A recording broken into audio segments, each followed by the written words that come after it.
जय श्री राम। ओम नमः शिवाय। ऋतु शर्मा एस्ट्रो का नमस्कार स्वीकार कीजिए। मैं बोल रही हूँ आपकी दोस्त ऋतु शर्मा, और मैं अपनी मन से दिल से कुछ शब्दों को आपको बयां करना चाहती हूँ। एकमात्र मकसद है मेरा कि मैं धर्म की राह पे सबको ले जाना चाहती हूँ, प्रभु से जोड़ना चाहती हूँ। धन्यवाद। अगर आप सबको मेरी वीडियो पसंद आए तो शेयर एंड लाइक जरूर कीजिएगा।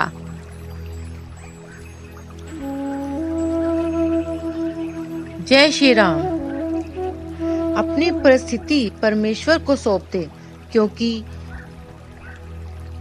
जितना आप जीवन भर में कर सकते हैं उससे कहीं ज्यादा एक पल में वो परमेश्वर परम पिता परमात्मा कर सकता है। सुप्रभात, आपका दिन मंगलमय हो। परमात्मा का अनुभव भी प्रार्थना बनकर उठता है। जीवन भर हम जो प्रार्थना करते हैं उसका लक्ष्य खुद को ईश्वर से जोड़ना होता है। व्यक्ति के संकल्प की पूर्ति का अंतिम सोपान है प्रार्थना। जब हम थक जाते हैं, हार जाते हैं, तो हाथ जोड़ लेते हैं। प्रार्थना के स्वर के साथ हम अपने को समर्पित कर देते हैं। प्रार्थना का अर्थ है शरीर का कण कण पुकारने लगे, रोम रोम कंपित हो जाए और कोई वासना नहीं रहे। जब मन झुक जाता है तभी प्रार्थना अपनी पूर्णता प्राप्त करती है और उस क्षण में कर्ता का भाव भी मिट जाता है। भजन, कीर्तन और गीतों को प्रार्थना का आदर्श माध्यम माना गया है। मीरा के भजन, चैतन्य के कीर्तन, नानक और कबीर के गीतों में प्रार्थना के खिले फूल मिलते हैं। जब व्यक्ति बाहर की दुनिया से थक जाता है तब वह अंतर यात्रा पर निकलता है। उस यात्रा पर कोई बाहरी चीजें हमारा सहयोग नहीं कर पाती हैं। अंतर यात्रा पर हमारा सहयोग प्रार्थना ही हमारा संबल बनता है। प्रार्थना में कुछ बोलने की, कुछ कहने की जरूरत नहीं होती। सच्ची प्रार्थना में शब्द नहीं, मौन होता है, जिसमें भक्त और भगवान एक हो जाते हैं। यह एकमात्र घटना है जिसमें व्यक्ति संपूर्ण डूब जाता है। ऐसा ना हो तो प्रार्थना पूरी नहीं होती। यह एक जीवंत क्रिया है जिसमें तल्लीन होते ही अहंकार विलीन हो जाता है। विनम्रता का जीवन में संचार होने लगता है। मैं आप सबसे यही प्रार्थना करती हूँ कि भगवान को अपने अंदर समा ले और इतनी प्रार्थना करे परम पिता परमात्मा से, उनका भजन करे, कीर्तन करे, उनका मंत्र जपे, तो हम जो आने वाली मुसीबतें हैं उनको कम कर सकेंगे। जो कष्ट होने वाले हैं हमें उनसे हम लड़ सकेंगे। प्रभु हमें सहन शक्ति देगा। जीवन में अगर विनम्रता नहीं आए, हम अपने अहम को मिटा नहीं पाए, तो प्रार्थना का कोई अर्थ नहीं। ऐसी स्थिति में व्यक्ति हाथ जोड़कर कहता है, प्रभु अब तू ही कर, अब तुम ही यात्रा कराओ, बस तेरी मर्जी। तब व्यक्ति महसूस करता है कि परिवर्तन प्रकृति की नियति है। प्रत्येक दिन बीते हुए दिन से अलग होता है। यह बदलाव निरर्थक नहीं, बल्कि हर दिन अपने भीतर जादू समेटे होता है। दिनों की भांति व्यक्ति में भी परिवर्तन होता है।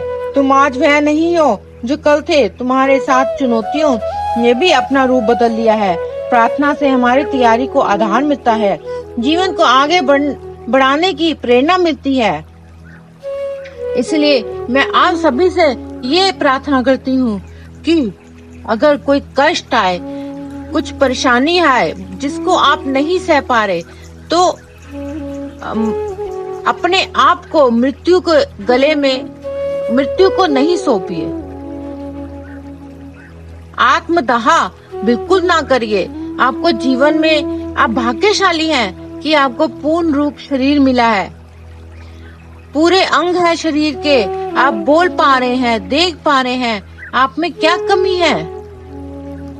धन तो आना जाना है। अगर धन खत्म हो गया है, धन की कमी हो रही है, आगे कुछ दिख नहीं रहा है, भाग्य आगे क्या होगा भाग्य में नहीं पता, तो इसका मतलब ये नहीं कि आप मृत्यु को गले लगा लेंगे।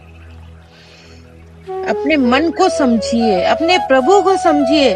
भगवान ने किसी मकसद से आपको इस धरती पर भेजा है। उस मकसद को खत्म मत करिए। क्यों अपना जीवन खत्म करते हैं आप? क्यों इतना परेशान हो जाते हैं? अपने आप को प्रभु के हवाले कर दो, परम पिता परमात्मा के हवाले कर दो। रामकृष्ण के जीवन का उल्लेख है। एक भक्त रामकृष्ण के मंदिर में मेहमान था। उसके पास बाल कृष्ण की मूर्ति थी। वह उस मूर्ति को गंगा में डुबकी लगवा कर नहलाता। बीच में बोलता जाता, कहो जी कैसे हाल है, आनंद आ रहा है? उसके साथ तैरता और उसे तैराता, खेलता, टहलता और साथ में खाना भी खाता। विवेकानंद को हैरानी हुई, यह कैसी पूजा है? जब उन्होंने रामकृष्ण से कहा तो उनका जवाब था कि यही पूजा है, उसे मत छेड़ना, यह प्रार्थना का सच्चा स्वरूप है। दुखद तब होता है जब व्यक्ति मंदिर में झुकता है लेकिन आकाश में चंद्रमा, धरती पर खिलते फूल, बहती नदियों को देखकर नहीं झुकता। उसके अंदर कुछ नहीं होता है। प्रार्थना तभी फलीभूत होगी जब हम इस परमात्मा के विविध रूपों के समक्ष झुकना सीख जाएंगे। प्रार्थना में प्रेम आ गया तभी हम झुकना सीख पाएंगे। पहले परमात्मा आता है, फिर परिणाम स्वरूप प्रार्थना आती है। परमात्मा का अनुभव ही हमारे अंदर पोर पोर में प्रार्थना बनकर उठता है। प्रार्थना सुवास है, मगन होकर नृत्य प्रार्थना है, लीन होकर रचना प्रार्थना है, भक्ति में कीर्तन प्रार्थना है। प्रार्थना के अलावा हर एक चीज हमारी वासना से जुड़ी है।